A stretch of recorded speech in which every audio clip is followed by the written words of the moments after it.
Okay, so the next topic that we're going to move on to here is code splitting. Now, code splitting is another extremely important part of React applications when you want to maximize performance. Essentially, what code splitting means is that instead of delivering all of our React code to the client at once, we deliver it in pieces as needed. What I mean by that is, let's say again that we run an app that has, let's say, 3 pages, right? A home page, an about page, and an articles page. When the client side actually receives and runs that code contains the about and articles page as well. So essentially what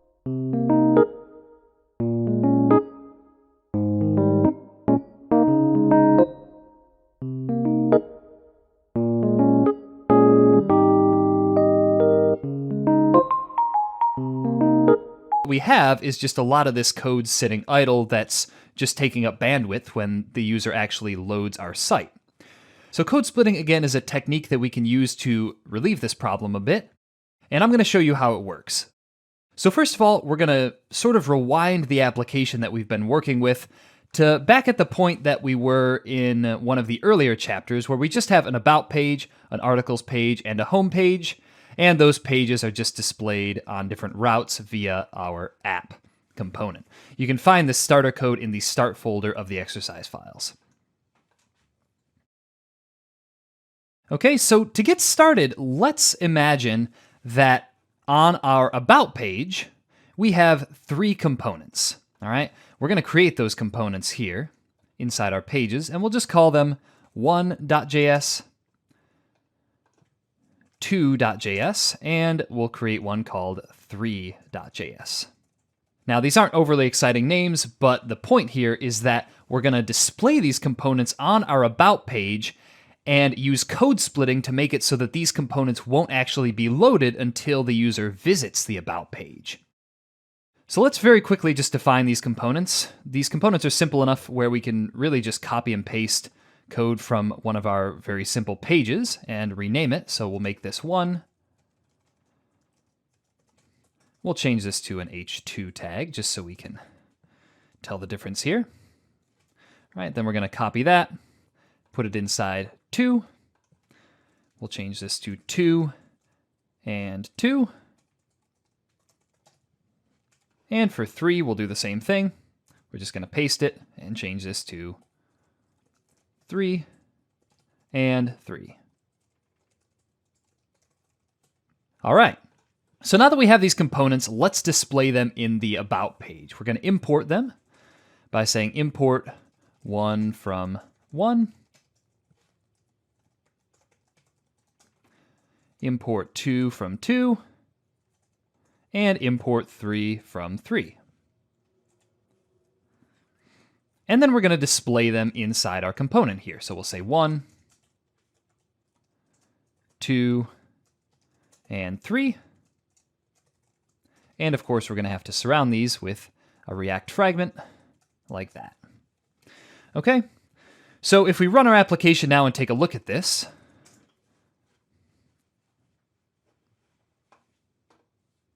we can see that when we go to the About page, first of all, let's open up our inspector window and go to the Network tab just to see if anything new is happening. Right, so first of all, we see that our main JavaScript bundles, all the code for our React application is loaded at the very beginning. And then when we go to the About page, right, even though we're displaying new components that we didn't need on the home page, we see that there's no additional activity down here in the Network tab. So let's change our About page around to use code splitting. What we're going to do here is instead of importing these up at the top, we're going to use a combination of 2 functions. One is a function that we're going to import from React here, and that function is called lazy. And the other is a function that we can simply use inside our JavaScript files called import. All right, so basically what we're going to do, again, is instead of importing these like this, we're going to comment them out and say const 1 equals, and then we're going to call this lazy function and pass it a callback function that will say import, and then the path to the component that we want to import. Now, one thing to note here is that unfortunately, this syntax only works with default exports. So in other words, while we've said export const 1, right, we've exported our component as a named export, we actually have to say export default 1. And you can leave the named export if you want, but the point here is that we just have to have this as the default export in order for the code splitting to work. So here we're going to say export default 2 and export default 3. Okay, so let's save these files now, and we should be able to use this now. So let's do the same thing now for 2 and 3. We're going to say const 2 equals lazy import dot slash 2, and 3, we're going to say lazy import dot slash 3. And one more thing to note now that we're doing a little bit of code splitting with our application is that when we have components that are code split, like 1, 2, and 3 here, we have to wrap those components in something called a suspense inside our JSX. So here's what this is going to look like. We're going to say lazy and suspense, and we're going to wrap the part of our application that contains these components. So we're going to say suspense, suspense, and put our 1, 2, and 3 components inside of there. So what happens is this suspense thing will actually display a separate DOM element while these 3 components are loading. Basically what's going to happen is when the user goes to the About page now, then our application is going to load the code for these 3 components, but it won't be able to display them until then, so we'll have to display a loading message before that. So for suspense, we can say fallback equals, and then we'll just have a message here that says loading components in a paragraph tag. And again, this will display while our component code is loading. So let's go back to our application, and let's go to the home page and open up our inspector window with the network tab. And we're going to want to refresh this so that we can see exactly what's going on. All right, so we see that we have some bundles being loaded. Now, because we're on the home page and because we're using code splitting, these bundles now won't actually include the code for our 1, 2, and 3 components. To show you this, let's clear our network tab by clicking this clear button up here. And then let's go to the About page. What we're going to see is that our browser loaded 3 more chunks of JavaScript code now, which are going to be our 1, 2, and 3 components respectively, although not necessarily in that order. So that's how basic code splitting works, right? Basically, it allows us to reduce the amount of code that our client side has to load when the user first visits our site, and it allows us to have them load that code only when they need it. And just to show you also, if you refresh the page, you're going to see it flash briefly the loading components message that we had before. Okay, so now that we've seen some very basic code splitting, what we're going to do is take a look at a somewhat more common usage of code splitting, which is to split our code based on routes. So previously, we had these 1, 2, and 3 components that were displayed on our About page, and we saw that when we navigated to the About page, only then did we actually load the code for those components. Now, that's one way of doing code splitting, but again, what we can do is actually split our code based on the different routes. So in other words, we won't have to actually load the code for any of the pages, right? Our home page, our About page, or our articles page until the user actually goes to that page. So let's take a look at how to do that. The first thing we're going to do is go into our Pages folder and open up our About, Articles, and Home pages, and we're going to need to export these as the default export in order for this code splitting to work. Same as we had to do with our 1, 2, and 3 components. So we'll say export default home. Do the same thing with articles, say export default articles. And for our About page, we're going to do the same thing, say export default about. Okay, so the next thing we're going to do is go into our app component. And instead of importing our home, about, and articles pages up at the top here, the normal way, what we're going to do is lazy load them using the lazy function and the import function. So first, let's import lazy. And along with that, as you may remember, we'll also need to import suspense. And then what we're going to do is say const home equals lazy. And here we're going to import our home page. We're going to do the same thing now for the about page. We'll say const about equals lazy. And say import pages/about. And last but not least, our articles page, we'll say const articles equals lazy. And we're going to say import pages/articles. And that's all we should have to do besides adding suspense to our application. So let's go in here and wrap the important parts in suspense. Basically, what we'll want to do is wrap our switch component in suspense. This will at least allow our navbar to be displayed before we've loaded our home, about, and articles pages. So we're going to say suspense. And for the fallback prop, we're just going to do something very similar to what we did before and say loading, like that. And just as a side note, you could have a spinner or some kind of better looking element there. But for now, we're just going to have a basic loading message like that. Okay, so that's pretty much all we should need to do. Let's make sure our app is running and go take a look at it now.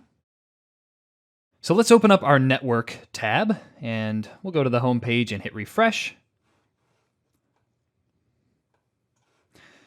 So what we're going to see here is that we have this main.chunk.js file, which contains sort of the main React code of our application.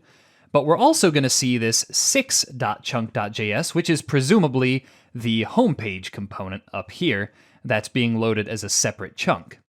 And what we're going to see now, again, if we clear our network and hit one of these, we're going to see, if we go to our About page especially, that we have several chunks loaded. One is the About page itself, and then we also have the 1, 2, and 3 components from before loaded as separate chunks. Finally, if we go to the articles page, we'll see that we get one more. This is presumably 5.chunk.js. So this does call into question how much we should actually split up our applications, and that's going to really depend on your individual use case.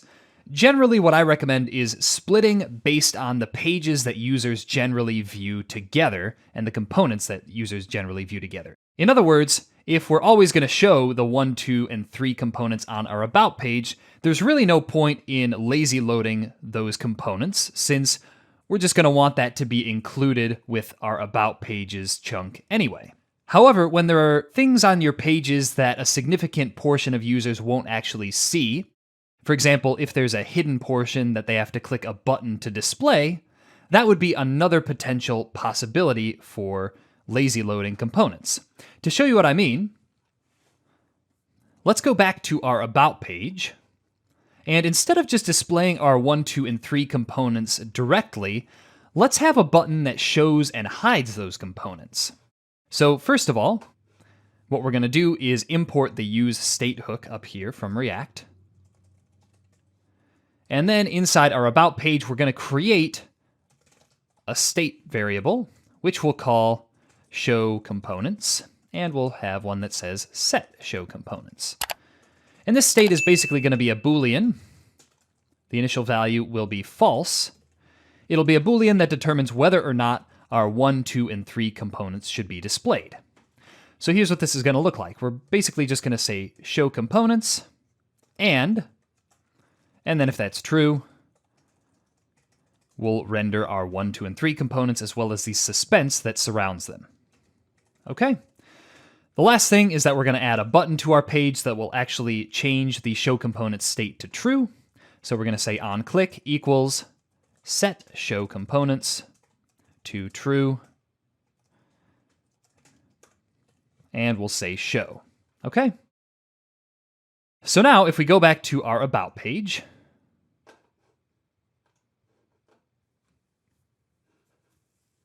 Oops, and we need to set this to a function like that.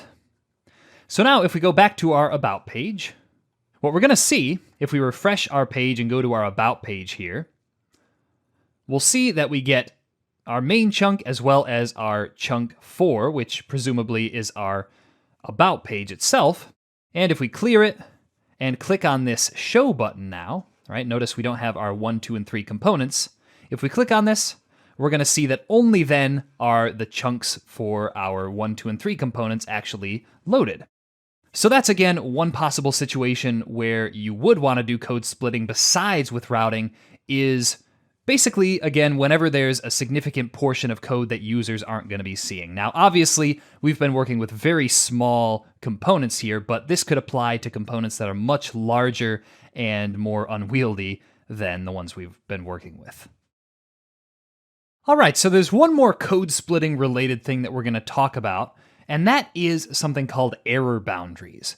Now, before I talk about what error boundaries actually are, let's discuss one of the problems with lazy loading, and that is that this introduces new possibilities for errors into our application, right? So before, when all of our code was just included in one big bundle, we knew that importing our components like we did up at the top here wouldn't really cause any big problems, because it's all included in the code. So if something went wrong, it was a problem with the code as opposed to a problem with the network. However, now that we're doing this lazy loading thing, we're actually relying on the network to load our components. And what this means is that we very well could end up in a situation where one of our components fails to load and this causes an error. Now, the way that we have it currently, an error in loading one of our components would cause our entire application to crash, right? So if we could load 1 and 2, but 3 for some reason failed to load, these things happen with network requests, then our application would basically crash. So this is where something called error boundaries comes in React. Error boundaries are basically components that block off sections of the user interface that we expect may cause some kind of error. So in the case of our lazy loading here, what we're going to want to do is wrap these components in an error boundary so that if one of them fails to load, we can still see and continue to use the rest of our application. So what do error boundaries look like? Well, inside our source directory, let's create a new file, and we're going to call this file errorboundary.js. Now, error boundaries are just components, and because of a detail that you're going to see in just a second, we have to define these components as class-based components instead of as function-based components. Now, I don't normally recommend using class-based components at all because primarily you can't use hooks with them, but this is just one of those situations where we're going to have to at this time. So let's define our error boundary component. We're going to first start off by importing React up here at the top, and then we're going to say export default class error boundary extends react.component. Okay, so that's how we define our component. And what we're going to want to do first is define the constructor. All right, so we're going to say constructor props. We're going to call super props. And then we're going to say this.state. And our state is going to be an object with error set to null. Basically, what we're going to do is use this error state to tell whether an error has occurred. You'll see how we actually catch errors inside of here in just a second. So now that we have our constructor, we're going to want to define a method called component.did.catch. Now, this is a special method that at the time of this recording, you can only use inside of class-based components. And basically, it'll be called when an error occurs inside our error boundaries limits. So this method is going to take 2 arguments. The first is going to be the error. The second is going to be error info. And for now, we'll just print these out. We're going to say console.log error and error info.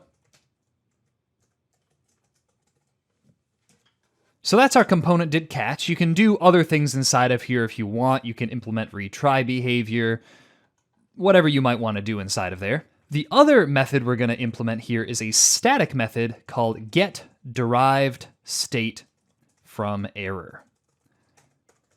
And basically what this is going to do is allow us to set this error state when an error occurs. So for now, we're just going to say return error as an object like that, and that will convert whatever error occurs and set it as the state for our component.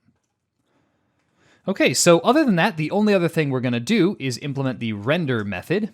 And what we're going to do in the render method is basically check if the error state here exists. And if it does, we're going to render some sort of fallback, right? Some sort of error message saying something went wrong with our application.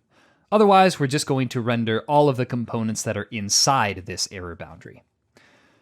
So here's what that's going to look like. We're going to say if this.state.error. We're going to say return. And for now, we'll just have some kind of error message. We'll say something like, uh-oh, something went wrong. And you'll probably want to have a more sophisticated component that you display when this happens, but for demonstration purposes, that'll be fine. And then we're going to say return this.props.children if there is no error. So in other words, unless an error occurred, our error boundary, it's going to be as if it didn't even exist. All right, so that's all we have to do for our error boundary. So let's go into our About page. We'll use our About page to test this. And we're going to wrap our suspense in this new error boundary component we created. So let's import it up here. We're going to say import, and we exported it as a default export. So we'll say error boundary from ... error boundary. And we're going to wrap our suspense in that error boundary. Like that. And we'll put all of this inside. Okay. So let's just take a look at our application now. What we're going to see is if we click show, everything works. But what if, for some reason, one of these didn't load? Let's say that one of our components, for example, we'll use our one component. Let's say that one of these components throws an error. We're just going to put the throw directly in the body of the component. We're going to say throw new error help, something like that, right? And it's going to complain that it'll never get there, but we're just doing this to test out the error boundary code. So now if we go back and try and show our components, we're going to see, right, you saw that that thing appeared, and then we see that we got an error. Now, in production, you would not see this error show up. So what you can do if you really want to see what the application would look like with this error occurring is we could create a production build by running npm run build. And then in order to serve this in production, what we can do is say npm install-g serve. That'll install the serve package globally, which we can use to serve our files in more of a production environment. And then we'll just say serve-s build, right? So we're going to be serving the build folder on localhost 5000. So let's open that up. And we'll see now, if we go to the About page and click Show, that we'll see, uh-oh, something went wrong, instead of our application actually throwing an error and crashing. So another thing that we can do with this, in our About page, we currently are wrapping all three of our components in this error boundary. And what that means is that basically, if an error occurs in one, it won't show any of the others. So what we can do instead is if we want to make sure that the other two show up if one of them fails, or one shows up if the other two fail, what we can do is we can actually wrap each one of these individually in its own error boundary. All right, so let's see what that looks like here. And now, right, if something goes wrong in one, we should still be able to see 2 and 3 show up. So let's see. Let's go back to here.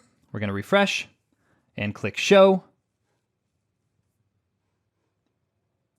Oh, that's because we need to do another production build. So let's say npm run build again.